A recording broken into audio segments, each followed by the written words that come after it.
Magandang araw! Alam niyo na, lagi tayong mas maganda sa araw! Woo! Anyways, kahapon nga pag-uwi ko ay syempre, for the bili nga muna ako ng cat food. Nyos, me. At hindi nga lang din cat food ang nabili ko, dumaan pa nga rin ako sa palengke para bumili nga ng ulam at ulam pa nga rin ng mga junakis kong pusa. Nakabili nga rin ako ng halagang 50 pesos, bali 10 pirasong tokwa at hinugasan ko nga lang ito at hinati ko nga sa gitna at isinalang ko na nga rin sa kawali at pagkatapos itinabi ko nga yung 4 na piraso dahil marami-rami na nga lang din yun para mailuto pa nga rin sa susunod.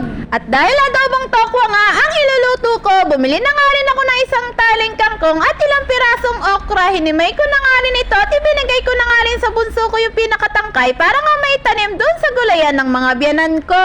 Nakabili nga rin ako ng 1 kilong salmon na halagang 100 pesos. Grabe, napakamumura nga ng isda kahapon. Nung pumunta nga ako sa isdaan, meron pa nga rin dong maliliit na gulunggong na halagang 80 pesos. Sayang nga, kung may budget pa nga rin sana ako ay makakabili nga ako ng mas marami. Hinugasan ko nga lang din yon at itinabi ko nga sa freezer. Bali ulam nga lang din yon ng mga junakis kong pusa. Pero pwede nga rin namin yung pang-ulam. Ipiprito nga lang din namin at syempre ulam na nga rin namin. Bumili nga rin ako ng 1/4 ng atay ng manok at 1 pirasong hita ng manok. Kukunin ko nga yung mga laman-laman nito at ibe-blender ko nga dahil ito nga ay ulam nga rin ng mga junakis kong pusa. O diba, siya lang ang ulam nila. Kami tokwa pero sila manok. Nyos, me.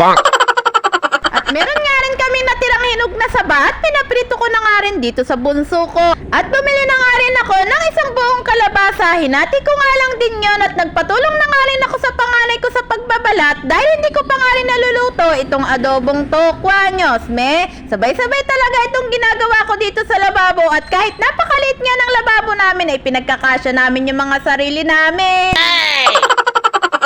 Habang nakasala nga yung adobong tokwa, sinalang ko na nga rin yung i-blender kong atay ng manok na may kasamang konting laman. Doon nga namin ilalagay itong ginagayat naming kalabasa dahil hindi ko nga muna sila papakainin ng kanin dahil napakalambot nga ng mga dumi nila at minsan nag-iipot pa nga rin yung ibang mga junakis kong pusa kaya hindi ko nga muna sila papakain ng kanin dahil nakakalambot nga yun ng mga dumi nila. Nang matapos niyang balatan lahat ng kalabasa itong panganay ko ay pinatapon ko na nga rin yung mga pinagbalatan nang lumuwag-luwag naman itong lababo namin. Pinapulot ko nga ng maayos dito sa panganay ko yung mga natitira pang balat dito sa lababo. Nang matapos naman ako magkayat ng kalabasa, ibe-blender ko nga ito para mas madali nga siyang maluto at lumambot. Nag-try na nga rin ako mag-blender nitong ginayat kong kalabasa. Sinisilip ko pa nga ito dahil parang hindi nga rin siya umiikot. Hindi nga maganda itong nabili kong blender. Madalang ko nga lang itong gamitin dahil minsan nga ay hindi nga rin siya gumagana. Pakukuluan ko na nga lang din itong mga ginayat kong kalabasa kasama nung atay ng manok na may konting laman ng manok. Pinatignan ko na nga rin at pinatikim na nga rin dito sa panganay ko yung adobong tokwa kung luto na nga rin at naglagay na nga rin kami dito sa mangkok ng kaunti para nga mabigyan ng kaunti yung mga biyanan ko. Yun lang! Salamat!